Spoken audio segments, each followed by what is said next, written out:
እንግዲህ የገጠር የማህበር ድባብ አሳያችኋለሁ እጅግ በጣም ትወዱታላችሁ። ለቤት አዲስ ከሆናችሁ ሰብስክራይብ፣ ላይክ፣ ሼር፣ ኮሜንት በማድረግ ቤተሰብ ሁኑ።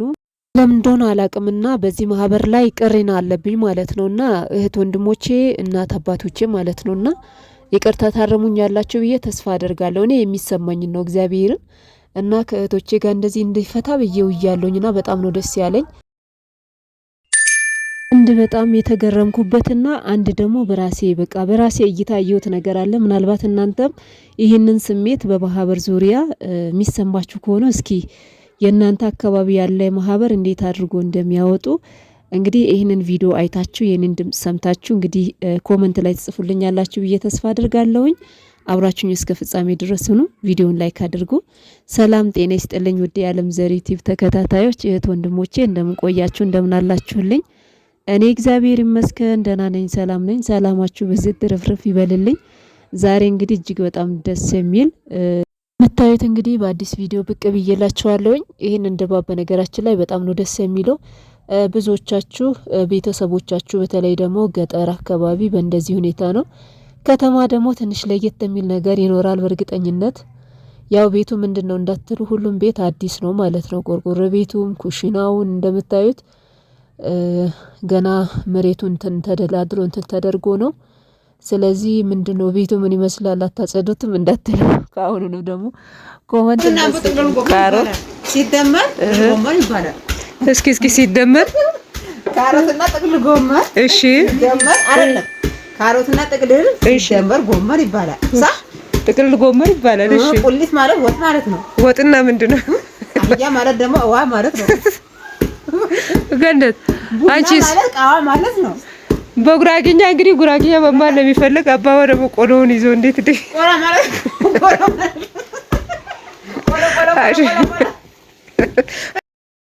ከእህቶቼ ጋር እንደዚህ እየተሳሳቅን ደስ ብሎን በብዙ ጊዜ በኋላ ነው እንግዲህ እንዲህ ያለ ድባብ ማለት ነውና ያው እኔም ቆይቼ ነበረ ቢያንስ ቆይቻለሁ ብሄድም እንደዚህ በሰፊ አንድ ላይ አድረን ምናምን እንደዚህ ውለን ምናምን አናቅምና ብዙ ጊዜ እንግዲህ ያው አንገናኝም ነበረ ማለት ነው እንደዚህ በስፋት ማለት ነው። እና ዛሬ ደግሞ እግዚአብሔር ወዶ ፈቅዶ እንግዲህ በዚህ በአባታችን በቅዱስ ሚካኤል ጽዋ ማህበር ምክንያት እንግዲህ አባታችን ነው የሚጠጣው ማለት ነው። እና ተገኘን እዚህ ጋር ደግሞ እናቴ ያለች ማለት ነው። በነገራችን ላይ እናቴ በጣም ነው በቃ እኔ እንጃ አላቅም። እግዚአብሔር ረጅም እድሜ ያድልሽ እናቴ፣ በእውነት አንቺ ትለያለሽ የኔ እናት። እጅሽ ይባረክ፣ ተባረኪ። እየሰራሽው ነገር ሁሉ በረከት ብቻ ነው። ተባረኪ። እሷ የያዘችው ነገር በሙሉ በረከት ነው። እኛ ይበቃ ማዘር እንላታለን። ይሄው ታያላችሁ ይተርፋል ትላለች። እውነትም ብዙ ጊዜ ተርፎ ነው የምናገኘው ማለት ነውና እጅሽ ይባረክ እናቴ። ምንም ያው ልጅሽም ቢሆን እንግዲህ ልመርቅሽ በዚህ አጋጣሚ። እዚህ ጋር ደግሞ ትንሹ የቤታችን የመጨረሻ ወንድማችን ነው ዲያቆን ዮናስ ይባላል ማለት ነው። እንግዲህ እንደምታዩት እዚህ ጋር ማህበርተኞቹ ገብቷል፣ ግን እያስተካከልን ነበር እኔና ማዘሬ ማለት ነው።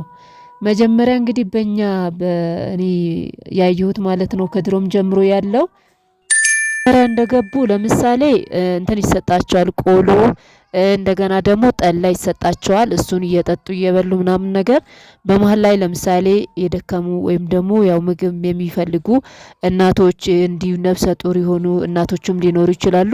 አሁን ለነሱ ምናምን ደግሞ ምግብ ይሰጣቸዋል። ምክንያቱም ሽታ እንደንትን እንዳይላቸው ይባልና ማለት ነውና ከዛ በኋላ ቀጥሎ እንግዲህ ቆይቶ ሁሉም ደግሞ የሚጥሉት ብር አለ ማለት ነው። ለምሳሌ በወር የሚጥሉት ብር አለ። ያንን ብር ደግሞ ይጥላሉ። ባለፈ ዙር ደግሞ ያልጣለ ሰው ካለ እንዲጥሉ ያደርጋሉ። ቅጣትም ካለ እዛ ይቀጣሉ። የሚያስተካክሉት ነገር ካለ እዛው ይወያያሉ ማለት ነው። ያው ምግብ ሳይቀርብላቸው በፊት ማለት ነውና እየበሉ ጠላውን እየጠጡ በመሃል ላይ ደግሞ ዲያቆናቶች ወይም ደግሞ አባቶች ቄሶች ማለት ነው ካሉ፣ ቄሶች ከሌሉ ዲያቆናቶች ካሉ እነሱ ቤተሰብ እዛ ያዘጋጀው ሰው እንትን አለ ማለት ማህበር የሚያወጣ ሰው አንድ ድፎ ዳቦ ይጋግራል። ያን ድፎ ዳቦ ደግሞ ይቆረስና ደግሞ ይሰጣል ለሁሉም ማለት ነው። ተቆርሶ ለሁሉም ይሰጣል። ከዛ ጽዋ የሚወስዱ ሰዎች ደግሞ የተወሰነ በእንትኑ ላይ ይደረግና ይሄዳል ማለት ነው። አሁን ሲሄዱ ታያላችሁ እንዴት አድርጎ እንደሚወስዱ ማለት ነው። ከጽዋው ጋር አብሮ ይሄዳል። ከዛ በኋላ እንግዲህ ይህንን ያለውን ሙሉ ፕሮግራማቸውን ሙሉ ያለ ቅሬታ ያለበትም ሰው ያለውን ነገር በሙሉ ከጨረሱ በኋላ ምንድነው የሚያደርጉት? ቀጥታ የእጇ ይገባላቸዋል። ከዛ ደግሞ ያው ምግብ ነው የሚበሉት ማለት ነው። እና አሁን ደግሞ አሳያችኋለሁኝ። ያው ድምፁ ብዙም እንትን ስለማይል ለዛ ነው ቪዲዮን እንትን ያደረኩት ማለት ነው። ያው ብዙም ይሄን አክል እንትን የሚላችሁ ነገር ስለሌለ ጫጫታ ብቻ ስለሆነ ነው ያወጣሁት ማለት ነው። ግን በጣም ደስ ይላል። እንግዲህ እንደምታዩት አሁን እዚህ ጋር እንትን ተደርጎ እየበሉ ነው ያሉት ማለት ነው። ትላልቅ አባቶች አሉ፣ እናቶች አሉ ምናምን ነገር እና ከአንድ ቤት ደግሞ አንድ ሰው ነው የሚመጣው ማለት ነው። ለምሳሌ እኛ ቤት አባቴ አሁን የሚቀጥለው ወር ሲሄድ ወይ እሱ ወይ እናቴ ወይ ደግሞ እነሱ ካልተመቻቸው እናት አባቶቻችን ወንድሞቼ ይሄዳሉ ማለት ነው። ብር ይዞ ይሄዳሉ፣ ይጥላሉ፣ እዛው በልቶ ምናምን ነገር ይመጣሉ ማለት ነው። እና እንደዛ ነው የሚደረገው። እንግዲህ ይሄኛው በ3 አመት አንዴ ነው የደረሰን እያሉ ነበረ። እኔ ብዙም አላስተውልም፣ ግን እዚህ ከገባሁ በኋላ እንደዚህ አውጥተው ይሆን ብቻ አላቅም፣ ብዙም ትዝ አይለኝም ማለት ነው። እና በዚህኛው ድባብ ግን ይኸው በአዲሱ ቤታችን ነው። በነገራችን አይገና ይሄ ምንድነው እንትን አልተጣለም ወይ ምናምን ነገር እንዳትሉ ማለት ነውና እንዳለ ባለፈ ጊዜ ከነ ሲስተር እንትን ስንለው የነበረው እንትን አስተካክለውት ከዛ ከእንትኑ ጋር አያያዙት ማለት ገና ጭቃ እንትን አልተደረገም። አዲስ ነው አይደለ? ባለፈ ጊዜ አሳይቻችኋለሁ ቤቱ ሲሰራ ማለት ነውና ስለዚህ እዚህ ጋር ደግሞ አባቴ ደስ ብሎት እንግዲህ ማህበርተኞችን ብሉልኝ እያለ ነው እላችኋለሁኝ። አባቴ እንደኔ ረጅም እና ቀጫጫ ነው ማለት ነው። በአባቴ ነው የወጣሁት ማለት ነውና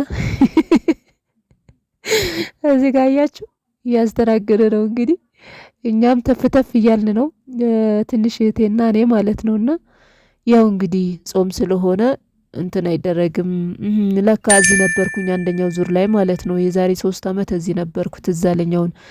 ምክንያቱም ያኔ ታርዶ ነበር። አሁን ደግሞ ለምን አይታረድም ምናምን ያው እንግዲህ ማይታረደው እኛ ጋር ሁሉም ሰው ጾም ይይዛል ማለት ነው። አንዳንድ ቦታ ላይ ይህንን ጾም የቄስ ጾም ነው እያሉ ያው እንግዲህ ይበላሉ ማለት ነው። ይሄ ደግሞ ኃጢአት ነውና እባካችሁ ምናልባት የምትበሉ ካላችሁ ባትበሉ ይመከራል ማለት ነው። ምክንያቱም ያው ይሄ ከ7ቱ አጽዋማት ውስጥ አንዱ ስለሆነ ባትበሉ ይሻላል ማለት ነውና ምክንያቱም ለነፍሳችሁ ሳይሆን ለስጋችሁ ሳይሆን ለነፍሳችሁ መኖር ነው ያለባችሁ ማለት ነው። ሁሌም መስቀል ነው፣ ሁሌም ካለ ሁሌም ይበላል። ጾም በሌለ ሰዓት ደግሞ ያው ባትበሉ እንትን ጾም ባለ ሰዓት ደግሞ ጾማችሁን ብትጾሙ እግዚአብሔርም ይወደዋል።